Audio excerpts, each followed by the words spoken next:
El espacio dedicado principalmente al tema salud, que es un gran compromiso de la sociedad de abordar, decir de qué se padece, cómo se evita, cómo se resuelve la problemática de salud pública. Tenemos al doctor Raúl Fontana Sánchez, quien es director del Hospital Municipal de Matahambre. ¿Qué es Matahambre para la gente que no lo conoce? Es el espacio que queda entre la Abraham Lincoln, la Avenida Independencia, la José Contreras, la Correy Cidrón y la Avenida Winston Churchill. ¿Así es, doctor?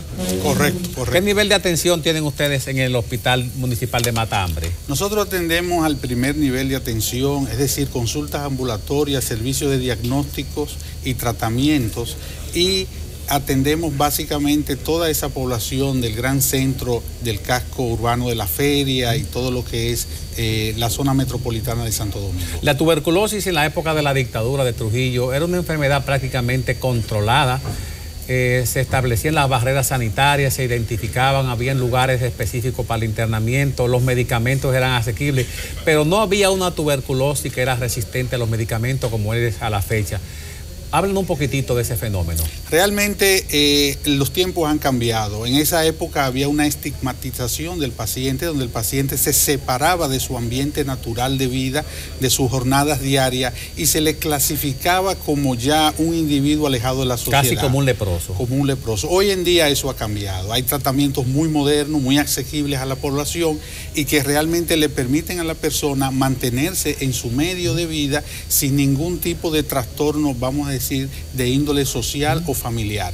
Hoy en día hay programas que se están aplicando a una gran parte de la población, tanto de manera preventiva y curativa, en muchos centros, pero de una forma directa. Es decir, el paciente va, recibe tratamiento personalizado y bajo supervisión directa de que se tome la medicación.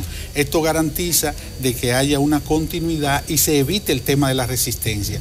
¿Por qué ha habido tanta resistencia al tema de la tuberculosis? Porque el uso inadecuado de los antibióticos y tratamiento... O el no seguimiento del médico, del facultativo a la evolución buena o mala de que hace el paciente. Exactamente. Entonces ya es un programa bajo estricto control del Ministerio de Salud Pública a través de los establecimientos del país, donde hay un seguimiento personalizado a esos pacientes. ¿Qué tenía de bueno la otra época que tú hablaste? Que se hablaba de este tema, se comentaba. Hoy en día... Y se contabilizaba y se admitía cuando había una escala que se modificaba. Hoy en día se contabiliza, se llevan buenas estadísticas, pero a nivel público, en las redes sociales, tú no escuchas que se hable sobre este tema. ¿Por qué? Porque ya es algo que se ve de otra época, de otro tiempo, como que no tiene actualidad. Y estamos teniendo en el mundo actualmente más de 10 millones de personas cada año afectadas por la enfermedad y más de 1 millón de personas mueren cada año. Si tú ves en nuestro país, el año pasado murieron 233 personas afectadas por el problema de la tuberculosis. Entonces estamos hablando de algo que le interesa a la familia, que le interesa a la comunidad, a la sociedad en general, porque se habla del dengue, pero estamos viendo cifras de mortalidad 3 veces superiores a lo del dengue. La propedéutica, el diagnóstico médico anticipado, ¿cómo se puede identificar por los signos y síntomas que un paciente puede estar afectado por el bacilo que produce la tuberculosis? Realmente el esquema de prevención tiene 5 aspectos fundamentales. Primero es la vacunación desde que el niño nace con BCG.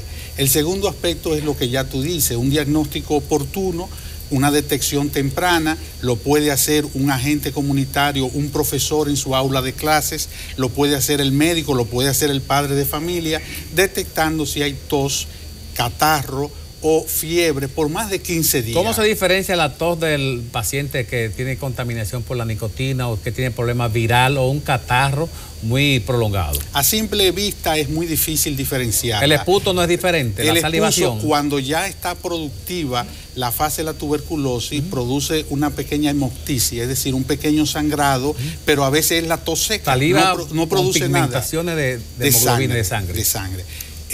Pero ¿qué pasa? Que muchas veces no se produce, es una tos seca. Lo que hacemos es que si dura más de 15 días es sospechosa de tuberculosis. El profesional de la salud del área de la odontología, de la boca y órganos anexos, ¿qué ventaja tiene en ser un identificador del problema y qué se está haciendo en el hospital con respecto a ese caso en el área odontológica? Precisamente, nuestro hospital está haciendo una acción innovadora dentro de este marco de estos profesionales de la salud que representa para ello un riesgo laboral y un tema de bioseguridad, el estar frente a muchas personas que pueden ser portadores de tuberculosis no lo sepan. Entonces, creemos que esos profesionales de la odontología, que son un eje fundamental para todo lo que es el tema de la salud, creemos que no ha sido todavía valorado en su justa y correcta dimensión la capacidad que tienen de accionar dentro de la salud preventiva. ¿Cómo el odontólogo identifica en la cavidad oral la posibilidad de una presencia de tuberculosis? Lo que nosotros estamos promoviendo y capacitando a los odontólogos es que mediante el interrogatorio, la evaluación inicial que ellos hacen, puedan detectar los casos sospechosos. Ellos no lo van a diagnosticar, ellos van a detectar los casos sospechosos y lo van a remitir a la unidad diagnóstica, donde ya ese departamento le va a hacer una evaluación más profunda y las pruebas y análisis correspondientes. Pero tuberculosis no produce chancro, no produce llagas, no produce sangramiento de las encías. ¿Cómo se identifica con un bajalengua, con un espejo bien esterilizado y se evita el contagio? Simplemente tos y catarro por más de 15 días detectado en la anamnesis, en la investigación inicial, el interrogatorio, ya es subjetivo para que ese odontólogo tenga el llamado de atención. Ok, ¿y cuál es la barrera de protección del dentista para evitar la contaminación o el contagio con el paciente? Ya brevemente. Un tipo de mascarilla especial, AN95 o 98, que son diferentes a las mascarillas que se utilizan normalmente, eso le garantiza protección. Si el odontólogo utiliza la mascarilla normal, no está protegido, eso es muy importante. Nosotros inmediatamente se detectan esos casos, le suministramos el tipo de mascarilla con la que el odontólogo debe trabajar ese tipo de paciente.